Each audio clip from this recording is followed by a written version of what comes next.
मित्रों, परम पूज्य गुरुदेव परमवंदनीय माता जी की दिव्य उपस्थिति को साक्षी मानते हुए माँ गायत्री के महामंत्र के साथ में अपनी बात को आरंभ करना चाहता हूँ।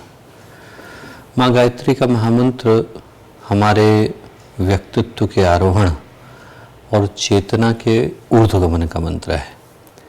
इस मंत्र के अंदर जो सूत्र, संकेत और शिक्षाएं सन्निहित हैं, जो इसके अंदर समा दी गई हैं, उनका उद्देश्य एक ही है कि यदि उन संदेशों को, उन संकेतों को, उन शिक्षाओं को कोई अपने जीवन में, व्यक्तित्व में आत्मसात कर सके तो फिर उसका जीवन, उसका व्यक्तित्व उन ऊंचाइयों को छू पाने में समर्थ हो जाता है जिन ऊंचाइयों पर पहुंचने के बाद मनुष्य का व्यक्तित्व हिमालय के उच्च शिखरों की तरह से शुभ्र, निरभ्र, धवल, उज्ज्वल, आलोकित और प्रकाशित नजर आता है।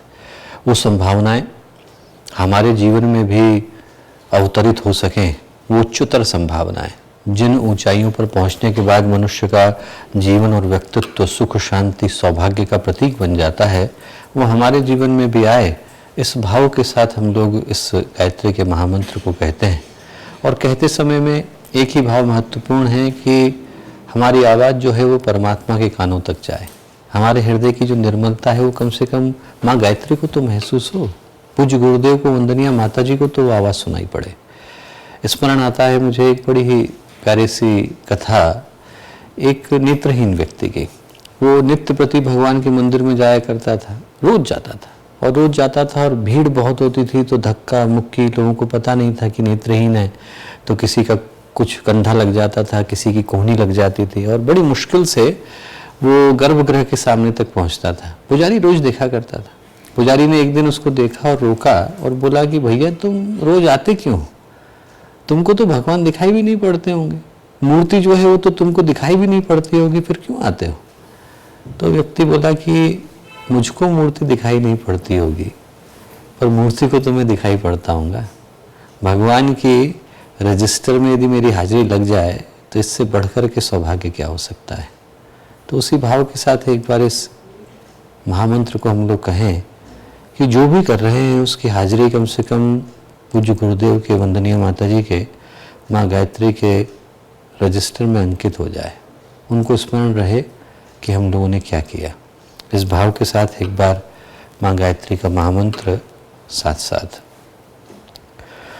ओम भूर्भुवः स्वः तत्सवितुर्वरेण्यं भर्गो देवस्य धीमहि धियो यो नः प्रचोदयात्।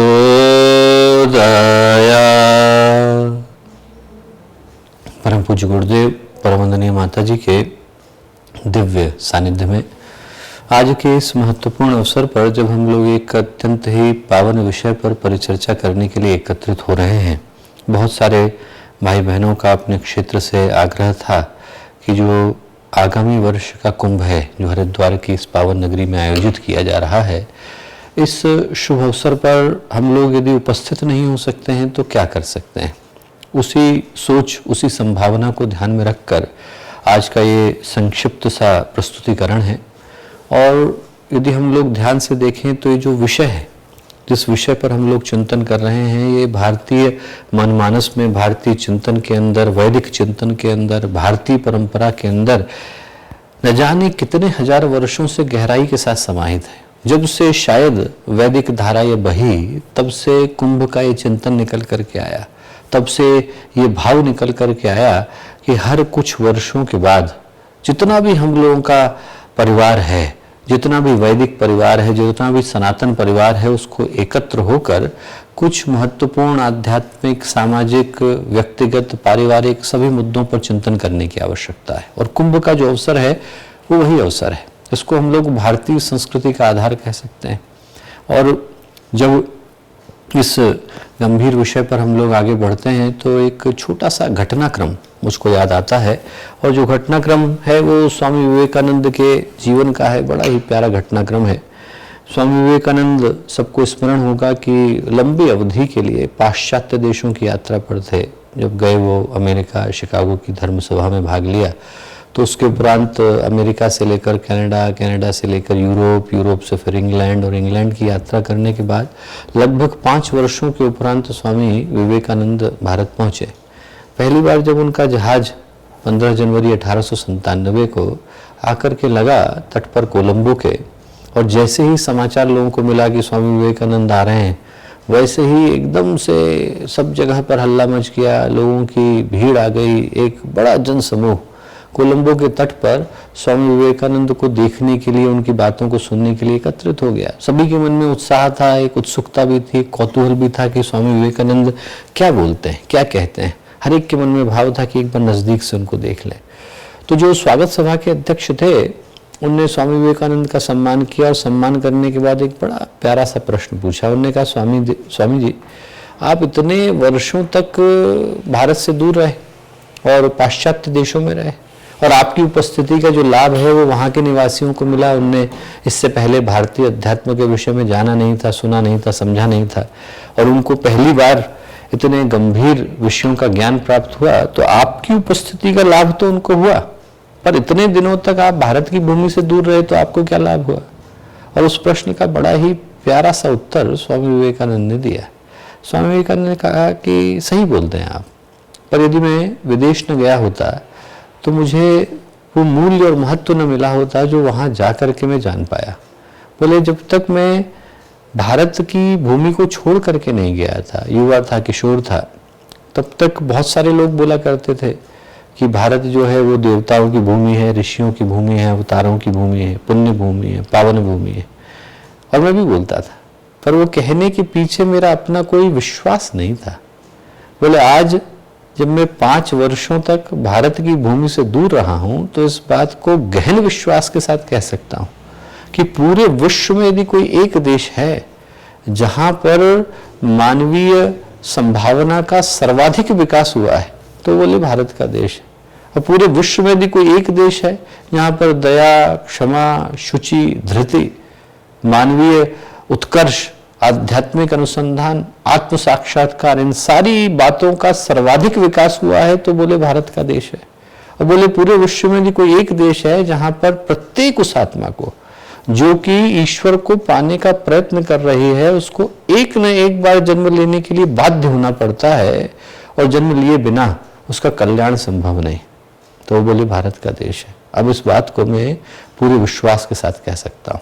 और जो बातें स्वामी विवेकानंद इतने वर्षों पहले कह करके गए, वो क्या आज की तारीख में सत्य नहीं है। हम कल्पना करके देखें कि यदि भारत की इस भूमि से वेद की और ज्ञान की, तप की और योग की, आस्था की और अध्यात्म की, वेदांत की और सांख्य की, दर्शन की और उपवेदों की धाराएं में बही होती, और एक के बाद एक महापुरुषों ने आकर, ऋषियों ने आकर, तीर्थंकरों ने आकर, अवधूतों ने आकर, दरवेशों ने आकर, एक से एक बढ़ करके महापुरुषों ने आकर इस भारत की भूमि को कृतार्थ न किया होता, इसको उनने अपना पुण्य न दिया होता, और आज उनके व्यक्तित्वों से, उनके कृतित्वों से, उनके दिए गए आदेशों से ये पूरे विश्व का नभमंडल जो है वो आलोकित और प्रकाशित न हो रहा होता, तो जिसको आज हम लोग इंसानियत बोलते हैं, मानवता बोलते हैं, उसका जन्म कहाँ संभव हो पाया होता। यदि भारत की भूमि से ये आत्मवत् सर्वभूतेषु मातृवत् परदारेषु परद्रव्येषु लोष्टवत् के मंत्र न गूंजे होते, यहाँ पर वो चिंतन न आया होता कि तत्त्वमसि सोहम अहम ब्रह्मास्मि,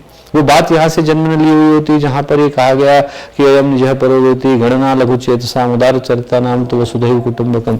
ये सारी धाराएं यदि इस भारत की भूमि से न जन्मी होती तो इंसान को इंसान बना पाना शायद संभव न हो पाया होता। इंसान को इंसान बनाने का श्रेय यदि किसी को जाता है तो भारतीय संस्कृति को जाता है, और उस भारतीय संस्कृति का जो आधार है वो हम लोग कुंभ की इस परंपरा को कह सकते हैं। एक लंबी गहरी परंपरा है। यदि हम लोग पौराणिक आख्यानों की दृष्टि से देखें तो जो कुंभ की परंपरा है वो पौराणिक भाव से, ऐतिहासिक भाव से और बहुत दार्शनिक गूढ़ आध्यात्मिक भाव से उस चिंतन के अंदर समाहित है जिसको कि हम पूरी तरह से भारतीय दर्शन का आधार कह सकते हैं। देवासुर संग्राम, एक तरफ शुभ की शक्ति है, प्रकाश की शक्ति है, एक तरफ उज्जवल शक्ति है, एक तरफ वो शक्ति है जो हमें उत्कर्ष के पथ पर ले जाती है। मनुष्य के अंदर दोनों ही संभावना है। एक तरफ व्यक्ति ऊपर उठना शुरू करता है तो उसको भगवान बनने से, ईश्वर बनने से, परमात्मा बनने से कौन रोक सकता है। और एक तरफ यदि इंसान गिरना शुरू करता है तो फिर उसको पशु बनने से, प्रेत बनने से, पिशाच बनने से कौन रोक सकता है।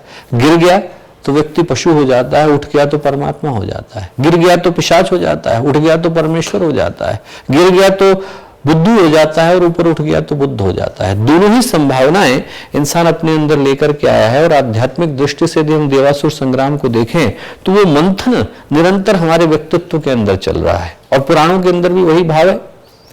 हम लोग यदि देखें वाल्मीकि रामायण के अंदर, तो वाल्मीकि रामायण में जब भगवान राम पहली बार रावण से मिलते हैं तो कहते हैं, अरे रावण को देख करके कहते हैं कि रावण का जो व्यक्तित्व है ये देवासुर संग्राम का व्यक्तित्व है। कहते हैं इसका आधा हिस्सा तो ऋषि का है, ऋषि का पुत्र है, और एक तरफ राक्षसी माँ थी तो इसके अंदर राक्षस होने का भाव भी है। बोले जब इसके अंदर का ऋषि जाग जाता है तो चारों वेदों का भाष्य करता है, भगवान शिव की आराधना करता है, निरंतर यज्ञ करता है। और इसके अंदर का जब ऋषि जाग जाता है तो फिर ये पांडित्य के शिखर पर आ जाता है। बोले तब फिर ये शिव तांडव स्तोत्र लिखता है, भाष्यकार बन जाता है। और बोले वही रावण जब उसके अंदर का राक्षसी संस्कार जाग जाता है तो फिर वो आतंक करता है, अनाचार करता है, ऋषियों को सताता है, उनका रक्तपान करता है।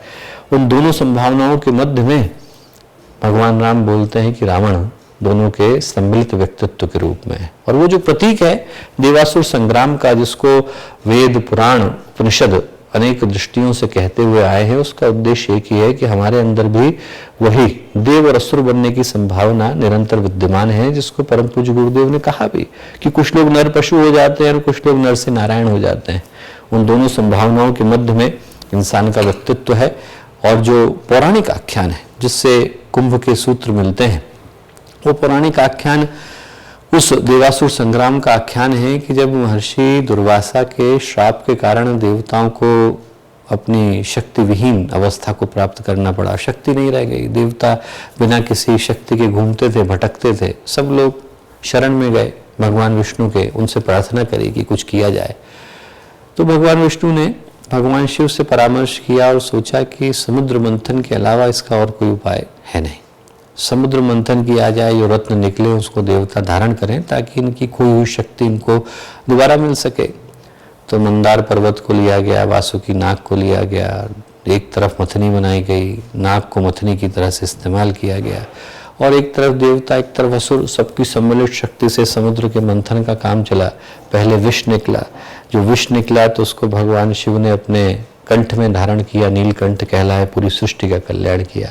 और देखते देखते उसमें से अन्य रत्न निकले, उच्चैश्रवा घोड़ा निकला, ऐरावत हाथी निकले, कामधेनु गाय निकली, धन्वंतरी निकले, लक्ष्मी जी निकली, बहुत सारे शुभ रत्न उसमें से निकले। और उन सारे रत्नों के निकलने के बाद, कौस्तुभमणि के निकलने के बाद अंत में अमृत का कलश निकला। इंसान के जीवन में भी यही होता है, पहले कुकर्म निकलता है, पहले कुसंस्कार निकलते हैं और उसके बाद फिर शुभ आता है। पहले सबसे पहले विष आता है और अंत में अमृत आता है। तो वैसे ही अंत में अमृत आया, और जब अमृत का कलश आया तो अमृत के कलश को देवराज इंद्र का जो पुत्र था जयंत वो लेकर के भागा, उसके पीछे पीछे दैत्य भागे। 12 दिन 12 रात तक उसके पीछे पीछे भागते रहे। अब इस छीना झपटी में कहीं ऐसा नहीं हो कि जो कलश है वो फूट जाए, सारा अमृत बह जाएगा। इसलिए भगवान सूर्य ने, भगवान चंद्रमा ने, शनि देव ने और देव गुरु बृहस्पति ने मिलकर उस कलश की जो सुरक्षा है उसको सुनिश्चित किया। पर क्या हुआ कि छीना झपटी में कभी इनके हाथ में आता था, उनके हाथ में आता था, 4 बूंदें गिर गई। जिन स्थानों पर गिरी उन स्थानों पर हम लोग कुंभ को मनाते हैं। यह हरिद्वार की पावन नगरी, वो महाकाल की नगरी उज्जैन, वो त्र्यंबकेश्वर भगवान शिव का धाम, वो प्रयाग जहाँ पर सभी महत्वपूर्ण नदियों का संगम होता है, भगवान शिव का दूसरा स्थान। इन 4 पवित्र स्थानों पर ये जो कुंभ की परंपरा है वो तब से चली आ रही है।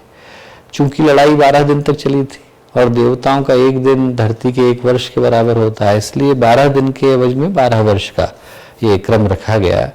8 जो कुंभ हैं वो तो ऊपर ही हो जाते हैं देवताओं के यहाँ, वहाँ हम लोगों को भी जाने की अनुमति है नहीं। पर जो बाकी के 4 कुंभ हैं वो यहाँ इस धरती पर होते हैं। और जिन जगहों पर होते हैं उनमें से हरिद्वार की जो पावन नगरी है, इसको दोनों ही तरह का सौभाग्य है। एक तो उस पवित्र नगरी के रूप में सौभाग्य प्राप्त है कि कुंभ की स्थापना यहाँ हुई, यहाँ पर अमृत का कलश छलका। और जब एक महत्वपूर्ण ज्योतिषीय घटना घटती है कि जब भगवान सूर्य और भगवान चंद्रमा वृश्चिक राशि के अंदर प्रवेश करते हैं और जब बृहस्पति जो है मेष राशि में प्रवेश करते हैं, तो ये बिल्कुल वैसा ही खगोलीय घटनाक्रम हो जाता है जैसा उस समय में था जब देवासुर संग्राम हुआ था। और उस समय में ये जो धरती है उच्चतर लोकों के साथ जुड़ जाती है, एकदम अलाइन हो जाती है, और वहां से जो अमृतमयी वर्षा होती है वो यहाँ आकर हरिद्वार के गंगा जल को अमृत तुल्य बना देती है, औषधीय बना देती है, और उसके अंदर वही चेतना प्रवाहित कर देती है जो उन लोकों में प्रवाहित हो रही है। इसलिए हरिद्वार का मूल्य महत्व बढ़ जाता है, पर साथ ही साथ इसलिए भी बढ़ जाता है क्योंकि इसी हरिद्वार की धरती पर महर्षि भगीरथ ने भगवान शिव की जटाओं में गंगा को धारण करते हुए उनको भूमंडल पर अवतरण के लिए विवश किया था। राजा सगर की कहानी याद होगी आपको। महर्षि कपिल का श्राप लगा, उनके 60,000 के करीब पुत्र जो थे वो दग्ध हो गए। दग्ध हो गए तो राजा सगर को बड़ा संताप हुआ। 30,000 वर्ष तक उनकी आत्मा भटकती रही। उनने अपने पुत्र से कहा कि तुम प्रयत्न करो, असमंजस नहीं कर पाए। उनके पुत्र अंशुमन ने भी प्रयत्न किया, वो भी नहीं कर पाए। समाधान एक ही था कि गंगा जो है धरती पर आए। फिर अंशुमन के जो पौत्र थे महर्षि भगीरथ, उनने यहीं इसी हरिद्वार की पावन धरती पर इस तरह का तप संपन्न किया। यहाँ पर गंगोत्री में, अन्य स्थानों पर जो तप किया उसका जो परिणाम था वो परिणाम ये था कि ब्रह्मा जी के कमंडल से गंगा बही, भगवान विष्णु का नख लगा, और उसके बाद शिव जी की जटाओं से होती हुई वो गंगा इस धरती पर कल्याण के लिए अवतरित हुई। हरिद्वार को ये सौभाग्य है, हरिद्वार को ये सौभाग्य प्राप्त है कि यहाँ पर उसी गंगा माँ की गोद भी है, यहाँ पर उन्हीं देवात्मा हिमालय की छाया भी है। तपस्वियों की भूमि रही, ऋषियों की ये भूमि रही, एक से एक बढ़कर के चक्रवर्ती सम्राटों की भूमि रही और एक से एक बढ़कर के विद्वानों की भूमि रही। तो हरिद्वार की इस भूमि पर ये दोनों ही सुयोग आकर के मिल जाते हैं। और साथ ही साथ जो कुंभ का महत्व है वो इस दृष्टि से भी हो जाता है कि ये परंपरा चली तो देवासुर संग्राम के समय से आ रही थी, पर धीरे धीरे इसमें विशृंखलता आ गई, भटकाव आ गए, बिखराव आ गए, समाज टूटने लग गया, बिखरने लग गया। और ऐसे समय में भगवान शिव का ही अंश लेकर के एक ऐसी पवित्रतम शक्ति धरती पर आई जो ज्ञान के एकदम शिखर पुरुष कहे जा सकते हैं, आचार्य शंकर, शंकराचार्य, आदि शंकराचार्य जो थे, उनने आकर पूरे भारत की भूमि को एक सूत्र के अंदर पिरो दिया। चारों धामों की स्थापना कर दी, और चारों धामों की स्थापना करने के साथ साथ उनने इन 4 स्थानों पर महाकुंभ की फिर से शुरुआत कराई। और कराने के पीछे आध्यात्मिक भाव भी था, धार्मिक भाव भी था, सामाजिक भाव भी था, और सबसे बड़ा भाव था कि बहुत गहन उसके पीछे राष्ट्रीय एकता का भाव था। आप कल्पना करके देखो कि चारों ही कोनों पर ये 4 तरह के कुंभ होते हैं। चारों ही धाम जो आदि शंकराचार्य ने बनाए, उनमें से जो उत्तर का धाम है बद्री केदार, वहां पर दक्षिण के जो है पुजारी आकर के पूजा करते हैं, और लंबे समय से चली आ रही परंपरा है। और जो दक्षिण में है वहां पर उत्तर के पुजारी जाकर के पूजा करते हैं, पूर्व में पश्चिम के करते हैं, पश्चिम में पूर्व के करते हैं, द्वारिका में गुजरात के द्वारिका में उड़ीसा के चले जाते हैं, और उड़ीसा में पुरी में गुजरात के चले जाते हैं। ये जो परंपरा है वो राष्ट्रीय एकता की भी परंपरा है। साथ ही साथ जो आदि शंकराचार्य ने किया वो ये किया कि इसको सामाजिक अनुसंधान का एक केंद्र बना दिया कुंभ को। हर 3-3 वर्ष में कहीं ना कहीं तो कुंभ लग ही रहा होता था। एक बड़ा प्यारा घटनाक्रम आता है कि एक बार कुछ लोग पहुंचे आदि शंकराचार्य के पास, और उनने पूछा कि एक बात बताइए साहब कि हम लोग तो जैसलमेर से आ रहे हैं, आप कहते हैं कि गंगा में नहाओ तो पुण्य मिलेगा, हमारे यहाँ तो गंगा है नहीं, हम क्या करें। आदि शंकराचार्य ने कहा आप लोग एक पेड़ लगाओ, एक पेड़ को लगाने से आपको वही पुण्य मिलेगा जो गंगा में नहाने का मिलता है। ये क्या था? ये देश काल परिस्थिति, जैसा पूज्य गुरुदेव ने कहा कि देश काल परिस्थिति को ध्यान में रखते हुए एक सामाजिक, सम्यक और सामूहिक समाधान देना था। वो समाधान देने का जो कार्य था वो आदि शंकराचार्य ने किया, और इस तरह के आयोजन जो थे कुंभ, वो इस तरह के कार्यक्रमों को करने का प्रतीक बन जाते थे। और उसके साथ ही जो कुंभ के साथ एक और महत्वपूर्ण बात जुड़ी हुई है वो ये जुड़ी हुई है कि ये अकेला ऐसा पर्व है इंसान का जहां पर मेला लगता है जिसको कि आप स्पेस से देख सकते हैं। इतने सारे इंसान, इतने सारे मनुष्य, इतने सारे व्यक्ति एक स्थान पर और किसी दुनिया के घटनाक्रम में नहीं आते। एक स्थान पर इतने लोग आते हैं कि आप उसको स्पेस स्टेशन से देख सकते हैं। साथ ही साथ ये अकेला ऐसा मेला कहा जा सकता है, ऐसा आयोजन धार्मिक सांस्कृतिक कहा जा सकता है जो हर बार स्थापना के साथ नए रिकॉर्डों को जन्म देता है। पिछले वर्ष ही जब प्रयाग का कुंभ मेला संपन्न हुआ था तो उसी कुंभ मेले में 3 के करीब Guinness book of world record टूटे थे।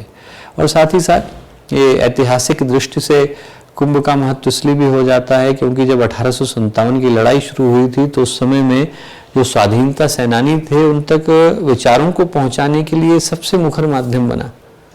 आज की तरह की परिस्थितियां तो थी नहीं कि लोग मोबाइल से बात कर सके, लोग संदेशों को तुरंत पहुंचा सके। एक व्यक्ति हरिद्वार में बैठा था, उसको दूसरा संदेश वाराणसी पहुंचाना था तो उसको 1-1 हफ्ते की यात्रा करनी पड़ती थी।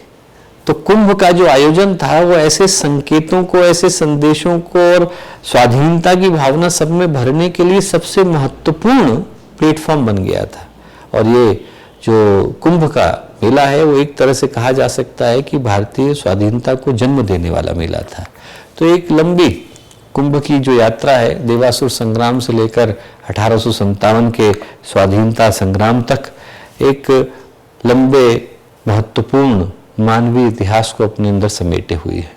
इस बार की जो चुनौती है, जो अगले वर्ष का कुंभ आ रहा है 2021 का हरिद्वार का, वो थोड़ा नवीन चुनौतियों के साथ आ रहा है। सबसे बड़ी चुनौती तो यही है कि जो आज वैश्विक संक्रमण की परिस्थितियां हैं, सर्वत्र जो कोरोना का आतंक जैसा छाया हुआ है, इन परिस्थितियों में ये जरूर दिक्कत है कि ऐसी परिस्थितियों में हम लोग कुंभ को कैसे करें ताकि जो आयोजन है उसका उद्देश्य भी अच्छी तरह से संपन्न हो सके और साथ ही साथ जो है वो सारी सामाजिक जो जिम्मेवारियां हैं जो कोविड के साथ जुड़ गई हैं, जहां पर एक स्थान पर ज़्यादा बड़ी गैदरिंग संभव नहीं है, सामाजिक दूरियों का पालन करना है, सारे हेल्थ हाइजीन के नियम्स जो हैं उनको भी पालन करना जरूरी हो गया है। ऐसी परिस्थितियों के मध्य में एक तरह से चुनौती भी है पर हम लोगों के लिए एक अवसर भी लेकर के आई है। और इसी दृष्टि से आज के इस प्रस्तुतिकरण को तैयार किया गया क्योंकि बहुत सारे भाई बहनों की ओर से भाव आ रहा था कि जो आने वाला कुंभ है इस समय में हम लोग ऐसा क्या कर सकते हैं जिससे कि ये कोई नई सोच लेकर जन सामान्य के मध्य में जाए। और जो सबसे महत्वपूर्ण बात जो मेरे अल्प बुद्धि में समझ में आती है वो ये है कि ये ठीक बात है कि लोग हरिद्वार नहीं आ सकते पर हरिद्वार तो उनके घर जा सकता है।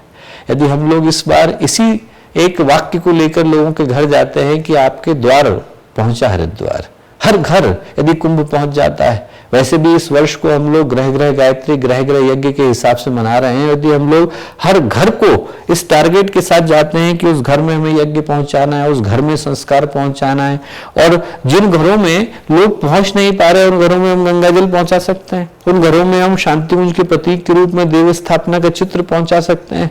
इस तरह से दोनों ही उद्देश्यों को पूरा कर पाना संभव हो सकेगा। अगला वर्ष कुंभ का वर्ष भी है और अगला वर्ष शांति कुंज के 50 वर्ष पूरा होने का वर्ष भी है। इस माध्यम से हर व्यक्ति के घर में शांति कुंज पहुंच जाएगा, गुरुदेव माता जी पहुंच जाएंगे, उनका वहीं पर प्रवेश हो जाएगा। आप कहना कि कुंभ तब होता है जब सूर्य और चंद्र जो है वृश्चिक राशि में प्रवेश करते हैं, और हमारा कुंभ तब होता है जब गुरुदेव और माता जी आपके घर में प्रवेश करते हैं। यदि गुरुदेव और माता जी आपके घर में प्रवेश कर जाते हैं और देव गुरु बृहस्पति के रूप में गायत्री माता जो हैं और दादा गुरु जो हैं वो मेष राशि में आपके घर में प्रवेश कर जाते हैं तो आपके घर में कुंभ हो जाता है। कुंभ के लिए आपको यहाँ यदि ना आ पाना संभव हो पा रहा है तो आप ये मान के चलिए कि कुंभ आप ही के घर में संपन्न हो रहा है। इस बार का कुंभ इस दृष्टि से हम लोग ऐतिहासिक बना सकते हैं कि इस कुंभ के माध्यम से हम हर घर के अंदर जागरण की नई यात्रा का अध्याय लिख सकते हैं। तो पहला जो चिंतन मेरी दृष्टि में आता है वो ये कि हम हरिद्वार नहीं पहुंच सकते पर हरिद्वार तो आपके घर पहुंच सकता है। आप यही मंत्र हर घर में पहुंचा दीजिए कि आपके द्वार पहुंचा हरिद्वार। हर घर में कुंभ पहुंचेगा, हर घर में यज्ञ पहुंचेगा, हर घर में मां गायत्री पहुंचेंगी, हर घर में पूज्य गुरुदेव पहुंचेंगे, हर घर में वंदनीय माताजी पहुंचेंगी, हर घर में गायत्री परिवार का कार्यकर्ता पहुंचेगा और हर घर में उन कार्यकर्ताओं के माध्यम से हरिद्वार पहुंचेगा। जो पहला संकेत है वो इसी भाव को पहुंचाने का है। और जो दूसरा है वो ये है कि यहाँ से हम लोग क्या कर सकते हैं। यहाँ से हम लोग सोचते हैं कि हरिद्वार को लोग बहुत सारी दृष्टियों से जानते हैं, पर ये स्मरण दिलाने का एक अच्छा अवसर है कि बहुत सारे अभिनव प्रयासों का केंद्र हरिद्वार रहा है। गुरुदेव सुबह के ध्यान में बोलते हैं, गंगा की गोद हिमालय की छाया सप्तऋषियों की तपोभूमि। गंगा की गोद हरिद्वार के पास है, हिमालय की छाया हरिद्वार के पास है, सप्तऋषियों की तपोभूमि हरिद्वार के पास है। ऐसा कोई एक स्थान भारत में नहीं जहां पर देवता भी अमृत गिराते हों, जहां पर ऋषि भी तपस्या करते हों, जहां पर एक से एक बढ़कर के चक्रवर्ती राजा भी अपने अभियान को शुरू करने से पहले पहला प्रणाम करने के लिए आते हों। जितने भी भारतवर्ष में अश्वमेध यज्ञ हुए होंगे उनमें से ज्यादातर की जो शुरुआत है वो हरिद्वार के जल को स्पर्श करने के बाद हुई है। तो एक अद्भुत भूमि हरिद्वार की रही, सप्तऋषियों की जो भूमि, जिनमें से प्रत्येक ऋषि का जीवन हमारे सामने एक आदर्श के रूप में रहा। और जो हमारे लिए भाव इसलिए महत्वपूर्ण हो जाता है क्योंकि आपको स्मरण होगा कि जब गुरुदेव हिमालय की यात्रा पर गए, और हमारी वसीयत और विरासत में आप पढ़े हैं कि जब दूसरी हिमालय यात्रा पर गए, पहली हिमालय यात्रा पर गुरुदेव की मुलाकात पूज्य गुरुदेव की जो मार्गदर्शक सत्ता थी दादा गुरु ने, उनने ऋषियों से कराई।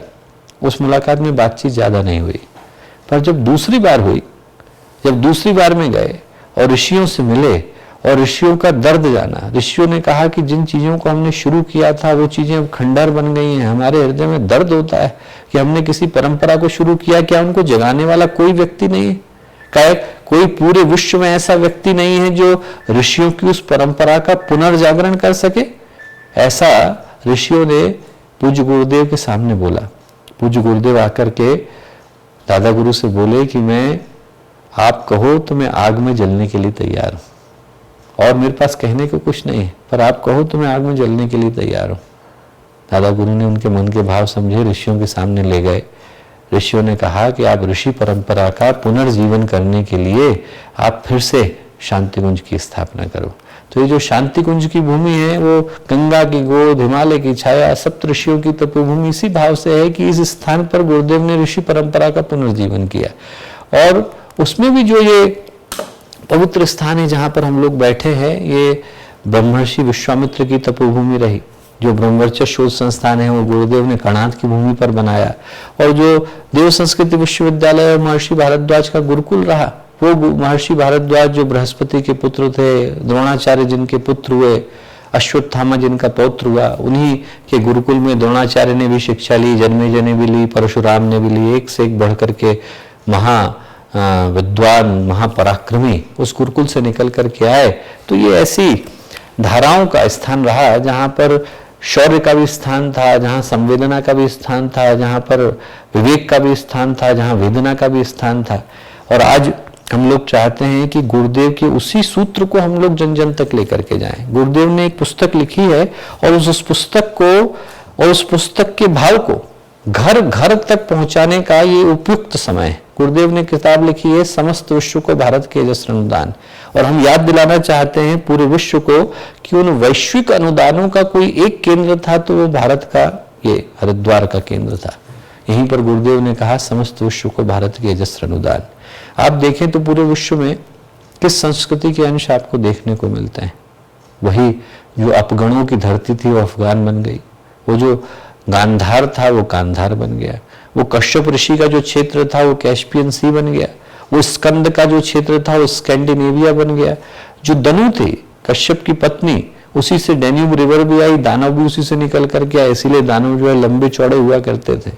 और वो जो उपासना का स्थल था वो स्वीडन के शिखर पर जाकर उपसला बन गया, वो रशिया के शिखर पर जाकर अग्नि देवता का मंदिर आतिशशाह बन गया।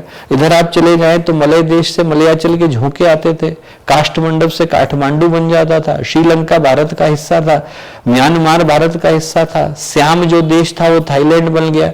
इंडोनेशिया में आज भी गरुण जो है उनका नेशनल जो है प्रतीक बना हुआ है, राष्ट्रीय चिन्ह बना हुआ है। धर्म बदल गए होंगे, संस्कृति तो यथावत है। और जो संस्कृति है उसी को यजुर्वेद ये कह करके पुकारता रहा कि सा प्रथमा संस्कृति विश्वारा। शादी हो जाती है, बच्चियां दूसरे घर चली जाती हैं तो सरनेम बदल जाते हैं, उससे बच्चियां थोड़ी बदल जाती हैं।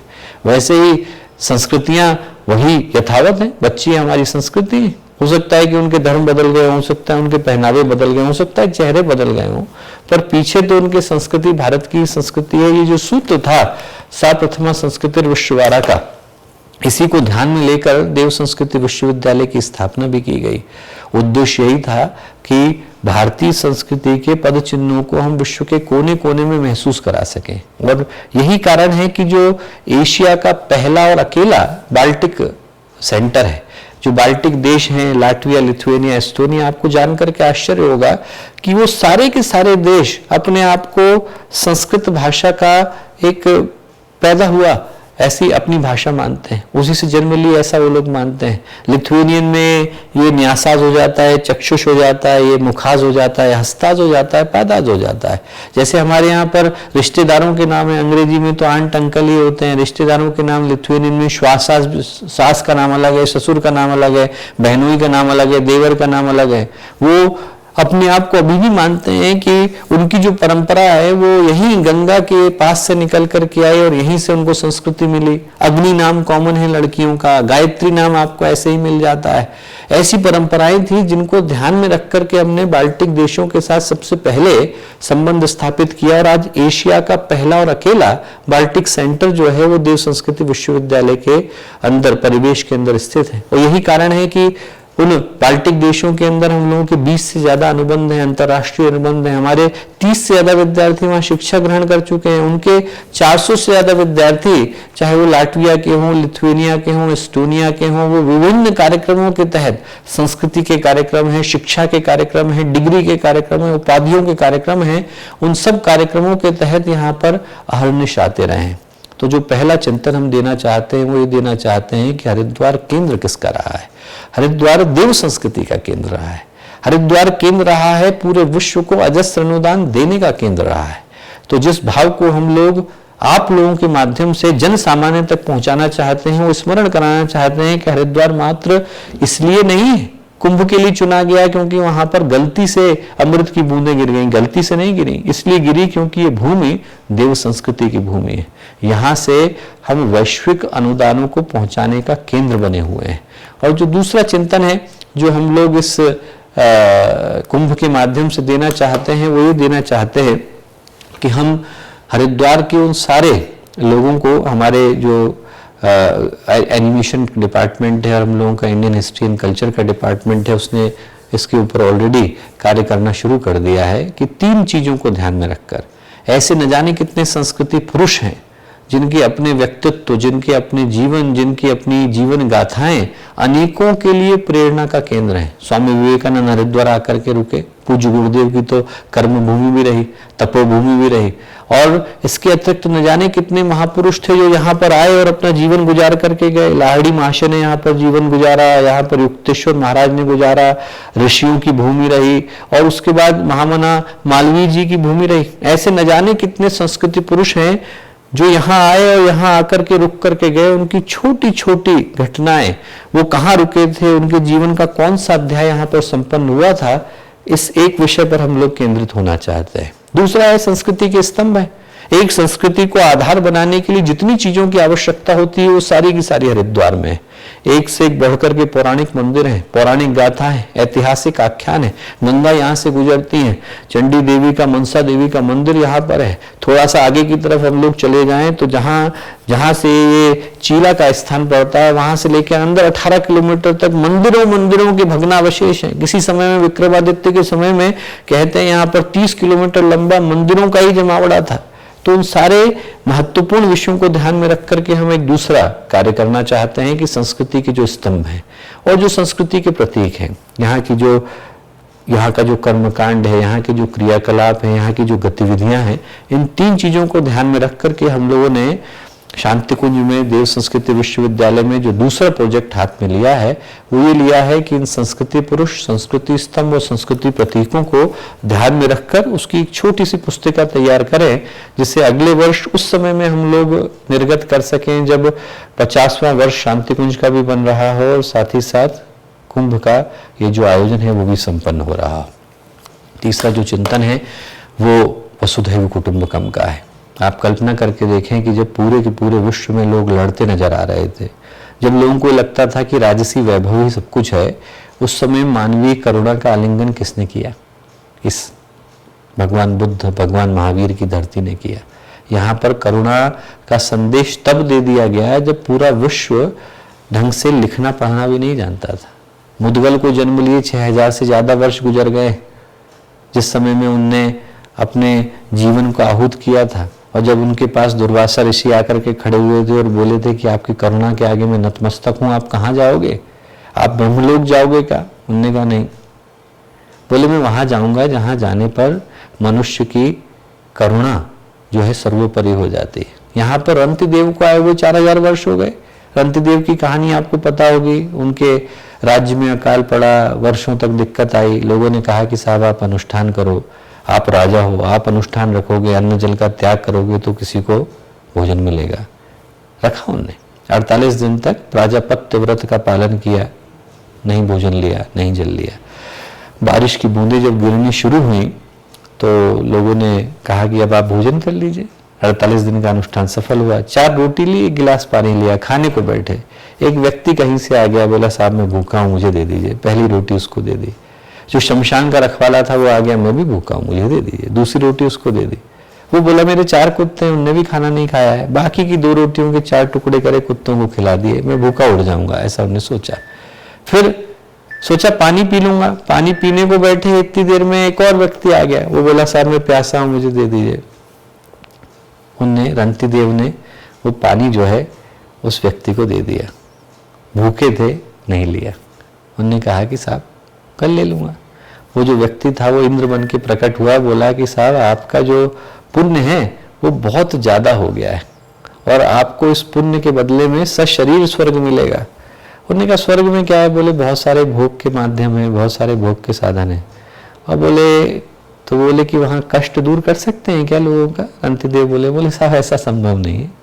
वहाँ पर आप आराम कर सकते हो, ऐश्वर्यों का भोग कर सकते हो, पर वहाँ पर आप दुखियों के दुख दूर नहीं कर सकते। तो वो बोले न तो हम कामे राज्यम न भोग्यम न पुनर्भवम, न तो मुझे राज्य की कामना है, न भोग की कामना है, न पुनर्जन्म की कामना है।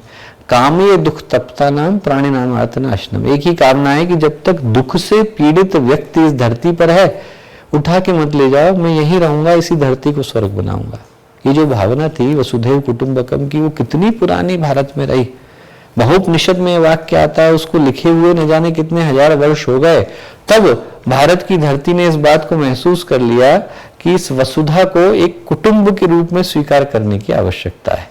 तो हम लोग इसको उस तरह से, उस भाव के साथ हर धर्म का संदेश लेते हुए, करुणा का, दया का हर जगह तक हम लोग पहुंचाना चाहते हैं। और एक चिंतन हम लोग देना चाहते हैं कि जो एक समस्या है जो न किसी धर्म की है, न किसी वर्ग की है, न किसी जाति की है, मानवता की समस्या है, वो समस्या जो है प्रदूषण की समस्या है। आज के समय में हवा जहरीली है, पानी जहरीला है, मिट्टी जहरीली है, अंतरिक्ष जहरीला है, समुद्र जहरीला है। और ऐसे समय में जब हमें ये नहीं पता कि यदि प्रदूषण इसी गति से बढ़ता रहा तो धरती का भविष्य क्या होगा, ऐसे समय में सभी लोगों को साथ आकर वृक्षारोपण करने की आवश्यकता है। और वो जो तीसरा चिंतन है वो इस भाव के साथ हम लोग देना चाहते हैं। और जो अंतिम प्रयास हम लोग कर रहे हैं वो साउथ एशिया का पहला एक ऐसा इंस्टीट्यूट बनाने का कर रहे हैं जिसका उद्घाटन हम लोग अगले वर्ष में करना चाहते हैं, जिसको हम लोग south Asia institute of peace and reconciliation बोल रहे हैं। एक शांति का, सद्भाव का केंद्र, जो कि पूरे साउथ ईस्ट एशिया का पहला और अकेला इस तरह का केंद्र होगा, जिसकी शुरुआत हम लोग अगले वर्ष में यही करना चाहते हैं। उसकी जो स्थान है वो नियत है। इस वर्ष पहले ही उपराष्ट्रपति जी की जो अनुमति थी उसके उद्घाटन के लिए मिल चुकी थी। दुर्भाग्यवश जो कोरोना का संकट आया तो वो नहीं आ सके। अगले वर्ष उसकी शुरुआत हम लोग इंग्लैंड की यूनिवर्सिटी ऑफ विंचेस्टर के सम्मिलित सहयोग के साथ यहाँ पर कर रहे होंगे। तीसरी जो चीज है वो ये है कि हम हरिद्वार को विज्ञान और अध्यात्म के समन्वय के केंद्र के रूप में स्थापित करना चाहते हैं। गुरुदेव ने उस समय में यहाँ पर ब्रह्मवर्चस्व शोध संस्थान की स्थापना करी जब बहुत सारे लोग शोध के विषय में जानते भी नहीं थे। और गुरुदेव का जो चिंतन था वो बड़ा स्पष्ट था। गुरुदेव ने कहा कि विज्ञान यदि बिना आध्यात्मिक सोच के होता है तो विनाश की ओर चला जाता है, और धर्म यदि बिना वैज्ञानिक भाव के होता है तो अंधविश्वास में बदल जाता है। इसलिए दोनों के सम्मिलित प्रयास की आवश्यकता है। मेरा लौकिक विकास जरूरी है जो विज्ञान करेगा, और मेरा आध्यात्मिक उत्कर्ष भी जरूरी है जो मात्र अध्यात्म के माध्यम से संभव है। इन दोनों का जो सम्मिलित प्रयास है वो वैज्ञानिक अध्यात्म को जन्म देता है। और बहुत सारे लोगों को तो शायद पता ना हो, पर इसी हरिद्वार की भूमि पर वैज्ञानिक अध्यात्म का एक बड़ा अद्भुत प्रयोग संपन्न हुआ था। पिछले सदी में जब यहाँ पर अंग्रेजों की सरकार थी, उस समय में बड़ा भयानक अकाल पड़ा तो लोगों ने सरकार ने जो है भेजा चेक करने के लिए कि भाई जहाँ गंगा बहती है वहाँ अकाल कैसे पड़ रहा है। तो पता चला कि इसलिए पड़ रहा है क्योंकि गंगा की जो ट्रिब्यूटरी है, गंगा की कोई धारा है, बहुत सारे स्थानों पे पानी नहीं ले जाती, वहाँ पानी पहुँचता नहीं है तो अकाल पड़ जाता है। तो उनने जो है कैनाल बनाने के लिए कहा, तो लोगों ने विरोध किया। तो उस समय में महामना मालवीय जी ने कहा कि यदि इस कैनाल की स्थापना से जन सामान्य का भला होता है तो ये कैनाल बनेगी और इसी स्थान से होकर के गुजरेगी। और महामना मालवीय जी को मना कोई कर पाने की स्थिति में था नहीं, माना गया। बदले में महामना मालवीय जी ने एक बड़ी प्यारी बात कही। उनने कहा बदले में एक शर्त है कि जो अंग्रेज सरकार है वो भारतीयों को इंजीनियरिंग सिखाए। उससे पहले सिर्फ आर्मी वाले इंजीनियरिंग करते थे, इसलिए कोर इंजीनियरिंग कहलाती थी। वो पहली बार हुआ जब सिविलियंस को सिखाया गया, इसलिए उसका नाम सिविल इंजीनियरिंग पड़ा और उसकी स्थापना रुड़की कॉलेज में हुई। आप कहो तो विश्व का पहला वैज्ञानिक अध्यात्म का जो है प्रयोग वो इसी हरिद्वार की धरती पर संपन्न हुआ और उसके अद्भुत प्रतीकों के रूप में गुरुदेव ने वेधशाला की स्थापना यहाँ पर करी। एक बड़े प्रसिद्ध विद्वान हुए आदरणीय पंडित कल्याण दत्त शर्मा जी, उनसे जो अपने शांति कुंज के वर्तमान व्यवस्थापक हैं आदरणीय महेश शर्मा महाराज जी, उनने ज्ञान लिया और ज्ञान लेने के बाद उनने पहली वेधशाला यहाँ पर स्थापित करी और एक बड़ी ही प्यारी पुस्तक लिखी है सौरमंडल परिवार के ऊपर। तो वो प्रयोग जो है वो यहाँ से हम लोग अभी कर रहे हैं। और साथ ही साथ जो ब्रह्मवर्चस्व का शोध संस्थान है, जो महर्षि कणाद की भूमि रही, जहाँ पर गुरुदेव ने एक से एक बढ़कर के उच्च स्तरीय शोधों को जन्म दिया, अभी वहाँ पर हम लोग क्वालिटेटिव रिसर्च को करते हैं। जो सैद्धांतिक रिसर्च है वो ब्रह्मवर्चस्व की भूमि पर होती है और जो एम्पिरिकल रिसर्च है वो देव संस्कृति विश्वविद्यालय में संपन्न होती है। तो इन सारे महत्वपूर्ण चिंतनों को पहुंचाने के अलावा जो पहला प्रयोग हम लोग कर सकते हैं वो ये कर सकते हैं कि हम इसको विश्व का पहला जीरो कार्बन फुटप्रिंट का कुंभ बना सकते हैं। आज की तारीख में प्रदूषण और वातावरण की जो गंदगी है और वातावरण की जो विषाक्तता है और जो जलवायु का संकट है और पर्यावरण का संकट है, सारे के सारे संकट जो हैं वो इंसान के अस्तित्व के ऊपर प्रश्न चिन्ह लगा के खड़े हैं। आप अकेले एयर पोल्यूशन को देख लीजिए। एयर पोल्यूशन अकेले से 20 लाख के करीब बच्चे प्रभावित हैं भारत के अंदर। युद्ध से, आतंकवाद से इतने बच्चे नहीं मरते, इतने लोग नहीं मरते जितने अकेले एयर पोल्यूशन से मर जाते हैं। और ऐसे समय में पर्यावरण को सुरक्षित करने का, उसको संरक्षित करने का प्रयास सबको मिल करके करने की आवश्यकता है। और हम लोग यदि सम्मिलित प्रयास करें तो इस कुंभ को विश्व का पहला और अकेला जीरो कार्बन फुटप्रिंट कुंभ बना सकते हैं। कैसे बना सकते हैं? जैसा शांति कुंज को बनाया गया है। शांति कुंज में हर चीज को हम लोग रिसाइकिल करते हैं। जितने नारियल वगैरह चढ़ते हैं उनके रेशों को रिसाइकिल करके बैग बन जाता है, हाथ से कपड़ा बन जाता है। जितना कूड़ा है वो रिसाइकिल होकर के कागज बन जाता है। दो बड़े बड़े बायोडाइजेस्टर लगे हैं जिनमें रिसाइकिल होने के बाद जो ह्यूमन और एनिमल वेस्ट है वो फिर गार्डनिंग वाटर में बदल जाता है। और जो इलेक्ट्रिसिटी है उसका बहुत बड़ा हिस्सा जो सोलर पैनल्स लगे हुए हैं 550 किलोवाट का, तो देव संस्कृति विश्वविद्यालय में लगा हुआ है, इन सब के माध्यम से आ जाता है। जब इतने बड़े परिसर को सुरक्षित रखा जा सकता है, पर्यावरण की दृष्टि से उसको सस्टेनेबल बनाया जा सकता है, तो एक बड़े हिस्से को भी बनाया जा सकता है।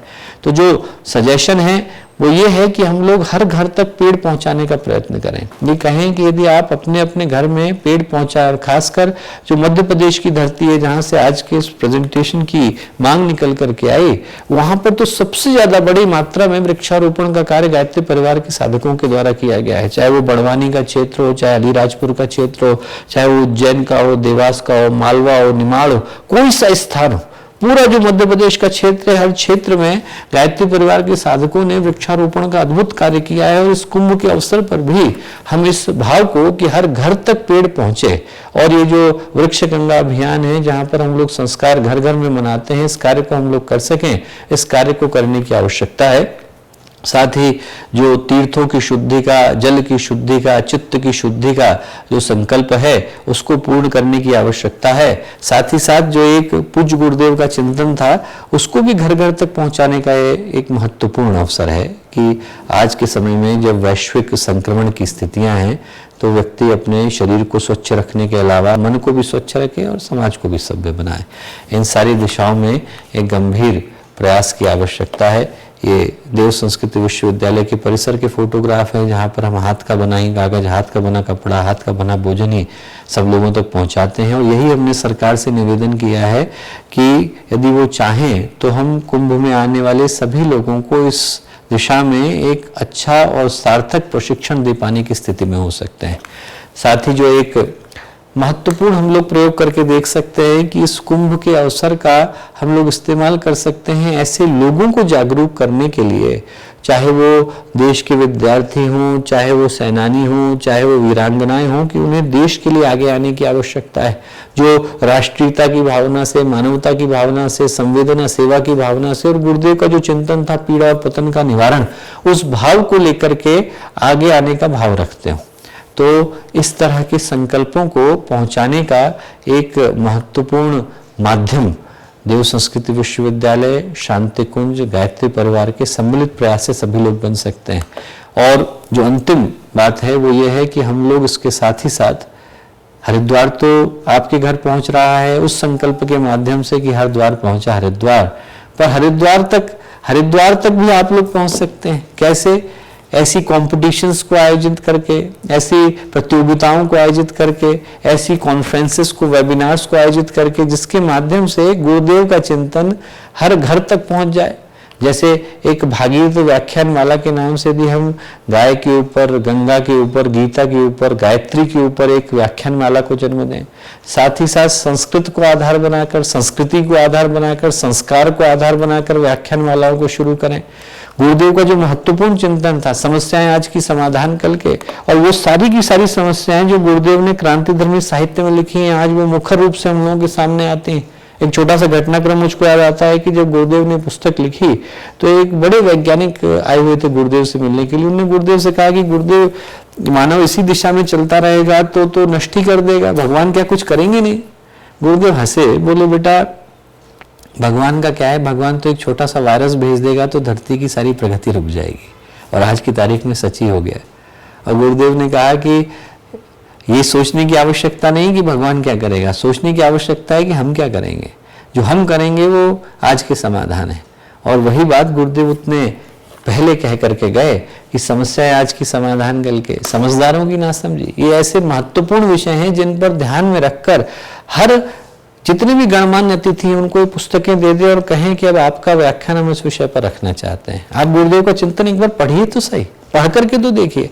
मैं आपको बताऊं कि एक कनाडा की डॉक्टर हमारे यहाँ आए थे, बिल्कुल उनका भाव दूसरा था।